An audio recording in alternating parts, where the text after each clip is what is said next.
오늘도 시간과 장소와 마음을 구별해서 하나님 앞에 예배하시는 우리 모든 중성교우 성도님들의 삶의 자리 가운데 하나님의 은혜와 평강의 복이 함께 하시기를 주님의 이름으로 간절히 축복합니다. 오늘은 예레미야서 25장 1절로 14절의 본문으로 남한국 유다의 고난이라는 제목으로 하나님의 말씀 나누도록 하겠습니다. 오늘 본문의 배경은 이 바벨론, 그러니까 이제 느부갓네살 왕이다라고 얘기를 하는데, 성경에서 다른 이방 왕들은 다 잊어버려도 되는데 이 느부갓네살 왕의 이름은 꼭 기억하시면 좋을 것 같습니다. 느부갓네살 왕이 남유다를 두 번에 걸쳐서 침공을 하게 됩니다. 605년, 597년 이렇게 침공을 하게 되는데, 오늘 본문은 605년 1차 침공에 대한 이야기를 배경으로 담고 있습니다. 그리고 그런 침공이 있었을 때 유다의 마지막 왕이었던 시드기야가 살해를 당하게 됩니다. 그러면서 나라가 망하게 되고 결국 바벨론으로 포로로 잡혀가는 이야기를 우리는 지금 계속 예언서의 말씀을 반복적으로 살펴보면서 읽고 있습니다. 이러한 상황에서 예레미야는 유다 백성들에게 지금 너희들에게 처한 고난이 주는 의미를 분명히 잘 깨달아야 한다라고 권면합니다.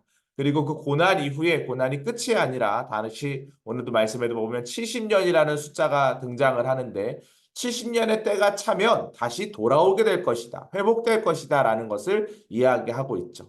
605년에 제가 1차 침공이 있었다 그랬는데 538년에 이스라엘 백성들은 1차 귀환을 하게 됩니다. 들어보셨죠? 스룹바벨 예수아가 49,875명, 약 5만 명의 사람들을 데리고 귀환을 하게 되죠. 귀환을 해서 스룹바벨 성전을 짓게 되는 이야기가 이제 성경에 기록되어 있습니다. 이렇게 70년의 때가 차면 다시 돌아오게 된다라는 거예요. 그래서 바벨론이라고 하는 지금 엄청난 대제국에 대한 이야기를 우리가 지금 배경으로 놓고 있는데, 이 바벨론은 엄청나게 오래 통치할 것 같았지만 사실은 70년밖에 통치를 못합니다. 그리고 오늘 말씀의 끝부분에 보면 바벨론이 이제 망하게 될 것이다 라는 예언까지 예레미야가 하게 되는데, 이 메데 바사라고 성경에 기록되어 있는 지금으로 얘기하면 페르시아 제국이 이 바벨론을 멸망시키면서 이 바벨론의 시대가 이제 끝나게 된다. 이런 배경들을 오늘 본문의 내용을 통해 우리가 살펴볼 수 있습니다. 자, 그러면 오늘 본문 안으로 들어가서 하나님께서 주시는 메시지를 좀 살펴보도록 하겠습니다. 남한국 유다의 고난은 어떻게 진행되었는지 세 가지를 좀 살펴보려고 합니다. 첫 번째, 불순종으로 인해 시작되었다라고 오늘 성경은 교훈하고 있습니다. 3절 말씀입니다. 유다의 왕 아몬의 아들 요시야 왕 13세부터 오늘까지 23년 동안 여호와의 말씀이 내게 임하기로 내가 너에게 꾸준히 일렀으나 너희가 순종하지 아니하였느니라. 선지자 예레미야는 지금 남한국 유다와 또 예루살렘 주민에게 23년 동안 꾸준히 하나님의 말씀을 선포했습니다. 여러분 한번 상상해 보십시오. 말이 23년이지 23년 동안 하나님의 말씀을 들었으면 변해야 합니까? 안 변해야 합니까? 당연히 변해야겠죠. 그런데 지금 이 이스라엘 백성들, 남유다 백성들은 변하지 않았다, 귀 기울이지 않았다라고 이야기합니다. 오늘 본문 2절에서 7절은 그래서 유다의 범죄 사실을 이 예레미야가 낱낱이 지금 고발하고 있는 그런 장면입니다. 간단하게 얘기하면 하나님의 말씀을 외면하니까 어떻게 될까요? 악한 길에서 떠나지 않았겠죠? 그리고 다른 신을 숭배했습니다. 우상을 숭배했습니다. 그 결과 하나님의 노여움을 사게 되었다라는 거예요. 하나님의 말씀에 불순종하는 것은 하나님을 노엽게 할 뿐만 아니라 자기 스스로를 해치는 일이라는 것을 반드시 기억해야 합니다. 오늘 본문을 묵상하면서 오늘 본과 교재에 사무엘에 대한 이야기가 나옵니다. 사무엘이 불순종한 사울에게 이렇게 질문하죠. 주님께서 어떤 것을 더 좋아하시겠습니까? 주님의 말씀에 순종하는 것이겠습니까? 아니면 번제와 화목제를 드리는 거겠습니까? 이렇게 질문했을 때 결과가 무엇입니까? 사무엘상 15장 22절에 보면 순종이 제사보다 낫고 말씀을 따르는 것이 순양의 기름보다 낫다라고 기록되어 있어요. 무슨 말입니까? 제사와 기름 붓는 것이 순양의 기름보다 순종과 말씀을 따르는 것이 훨씬 더 하나님이 기뻐하시는 일이다라는 거예요. 무슨 말이냐? 그럼 우리가 예배 드리지 말아도 됩니까? 그런 얘기가 아니죠. 예배를 드리는데 이 당시에 종교 생활을 하는데 그 안에 마음의 중심이 없는 겁니다. 예를 들면 우리가 주일 성수할 때 어떤 마음으로 옵니까? 옷도 깨끗하게 입고 또 미리 예배 성전에 올라와서 10분 전에 기도로 예배를 준비하고 또 오늘 나에게 주신 말씀을 기대하면서 마음 가운데 소망을 품고 예배하는 것과 헐레벌떡 뛰어 들어와서 늦지막히 들어왔는데 피곤해서 꾸벅꾸벅 졸다가 돌아가는 것과 어떤 예배를 하나님 받으실까요? 순종과 말씀이 기반된 예배는 전자 예배입니다. 마음 가운데 설레임과 기대감과 여러 가지 감동과 감격에 충만하여서 예배를 드리는 것이 하나님이 기뻐하시는 예배다라는 것이죠. 고난은 불순종으로부터 시작된다라는 것을 오늘 성경은 제일 먼저 우리에게 권면하고 있습니다.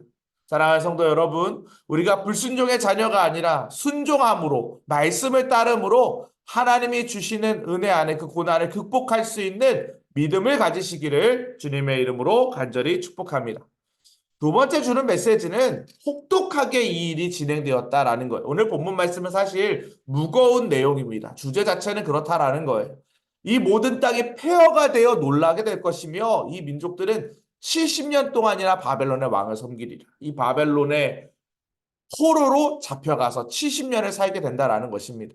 하나님은 북쪽의 모든 족족 그리고 바벨론의 왕 느부갓네살을 사용합니다. 그런데 오늘 말씀 제가 9절에 보니까 종이 내 종 느부갓네살 이런 표현이 나와요. 무슨 말입니까? 하나님이 지금 느부갓네살을 자신의 종 삼았다라는 거예요. 이게 무슨 말이냐면 이 이방 왕을 하나님께서 심판의 도구로 지금 사용하고 계신다라는 것을 이야기하는 것입니다. 하나님은 때때로 하나님의 자녀인 우리가 하나님 편에 서지 않고 지금 우리가 첫 번째 목적에서 본 것처럼 우상 숭배하고 악행을 저지르고 하나님을 떠나면 하나님은 때때로 세상 것들을 통해서 우리를 치신다라는 것을 여러분 꼭 기억하셔야 합니다. 제가 최근에도 신방하는데 우리 권사님이 그런 간증을 하시더라고요. 제가 자꾸 하나님 쪽으로 가지 않고 세상 쪽으로 가니까 하나님께서 물질로 우리 가정을 힘들게 하시더라라는 이야기를 하시더라고요.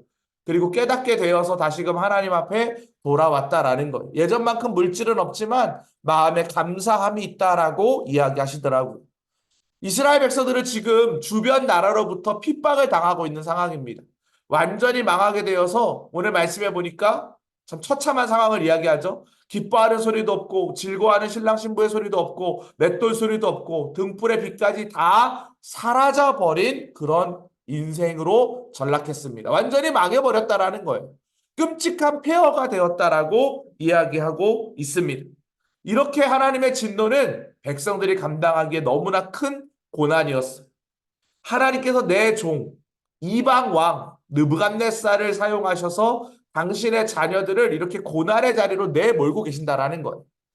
사랑하는 성도 여러분, 혹 여러분의 인생 가운데 고난의 자리 가운데 한복판에 서 계십니까? 제가 아까 사도 바울의 고백을 이야기했던 것처럼 나의 나된 것은 오로지 하나님의 은혜인 줄 믿으시기 바랍니다. 그리고 그 고난의 자리에 내가 왜 서 있는지 다시 한번 복기해 보시기 바랍니다. 혹 하나님과의 관계가 단절된 부분은 없는지, 하나님이 싫어하는 것에 내가 마음을 쏟고 있지는 않은지 분명히 한번 진단해 보시면 좋을 것 같습니다. 이스라엘 백성들은 이제 모든 상황이 다 끊어졌습니다. 회복될 가능성이 없어졌습니다. 오늘 성경은 우리에게 분명히 이야기합니다. 하나님과의 단절은, 하나님과의 끊어짐은 철저한 실패입니다. 그리고 그것은 죄의 결과다라는 것이죠. 하나님이 행하신 혹독한 고난을 보면서 우리가 깨달아야 할 분명한 지혜가 있다라는 것. 하나님이 심판하신다라는 것입니다. 만약에 오늘 성경의 본문이 여기서 끝났다면 우리가 참 절망적이겠죠. 하지만 하나님은 우리에게 소망을 허락하십니다. 그 다음에 이야기를 살펴볼까요? 근데 이 기한이 정해져 있다라는 거, 이 폐허가 된 기한이 정해져 있습니다. 12절입니다. 여호와의 말씀이니라 70년이 끝나면 이렇게 되어 있죠.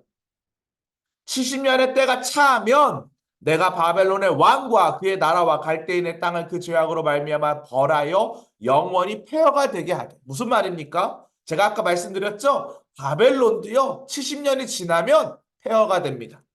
페르시아가 바벨론을 정복하게 됩니다.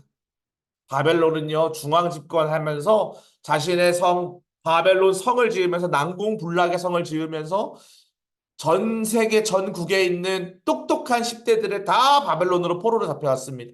그래서 이 605년 이 상황에 이 다니엘이라고 하는 인물도 바벨론으로 포로로 잡혀가게 되는 것이죠. 10대 똑똑한 청소년이었습니다. 그렇게 자신의 나라를 세우려고 했는데 결국 그 나라도 망하게 된다라는 거예요. 이 기한이 지나면 하나님이 사용하신 바벨론과 그 왕을 하나님이 벌하시겠다라고 말씀하십니다. 남한국 유다에게 내려졌던 것과 똑같이 심판하시고 그 땅을 폐허로 만드시겠다라고 이야기하는 거예요. 그 땅을 벌하시겠다라는 말은 무슨 말입니까? 하나님께서 이 느부갓네살을 자녀 삼은 것이 아니라 단순히 도구로만 사용하신다라는 거예요. 오늘 본문 14절에 보니까 그리하여 여러 민족과 큰 왕들이 그들로 자기를 섬기게 할 것이나 나는 그들의 행위와 그들의 손이 행한 대로 갚으리라. 너희들도 결국 망할 것이다. 바벨론 너 으스대지 마라. 너도 결국은 망한다. 이것을 꼭 기억하셔야 합니다. 세상이 우리를 옥가매고 또 우리를 힘들게 하는 것 같지만 세상은 결국 망하게 됩니다. 여기서 우리는 자기 백성을 향한 하나님의 사랑을 깨닫게 되죠. 마치 어린 자녀에게 사용했던 회초리를 부러뜨리는 부모의 심정과도 같은 것입니다. 하나님은 바벨론을 사용해 남한국 유다를 징계하셨습니다. 고난의 기한이 끝난 후에는 유다를 다시 회복시키겠다라는 약속을 주고 계신 거예요. 그래서 제가 지금 계속 예언서 말씀을 할 때마다 강조하는 문구 하나가 있죠. 이제 여러분 좀 익숙하실 것 같은데 심판하시나 구원하신다. 이건 꼭 여러분들이 예언서를 읽을 때 기억하셔야 되는 문구입니다. 심판하시나 구원하신다. 이스라엘 백성들은 지금 철저히 심판에 당하고 있어요. 그런데 70년의 때가 차면 다시 돌아옵니다. 그리고 스룹바벨 성전은 재건됩니다. 하나님은 그들을 잊어버리지 않으셨습니다. 이것이 바로 하나님의 은혜이고 사랑이다라는 거예요. 환난은 인내를, 인내는 연단을, 연단은 소망을 이루려 합니다. 오늘도 제가 오후에 우리 소망 충성교구에 장례가 있어서 장례를 다녀왔는데 거기서 소망의 말씀을 전했습니다. 고난의 상황이죠. 고통의 상황이죠. 하지만 우리는 부활 소망, 천국 소망을 마음에 품고 사는 사람들입니다.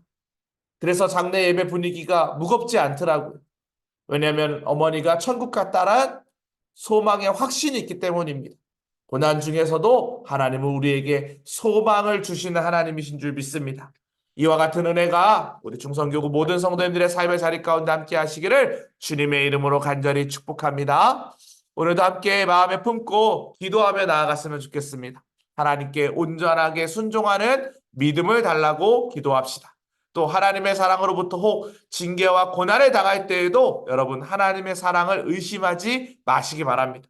가정 속해 교회를 위해 기도하시고 환우들 주변에 있으면 기도해 주시고 특별히 생명살림 축제를 위해서 태신자 작정하고 기도하는 일에 마음을 쏟게 해달라고 주여 믿습니다 하시고 함께 기도하겠습니다.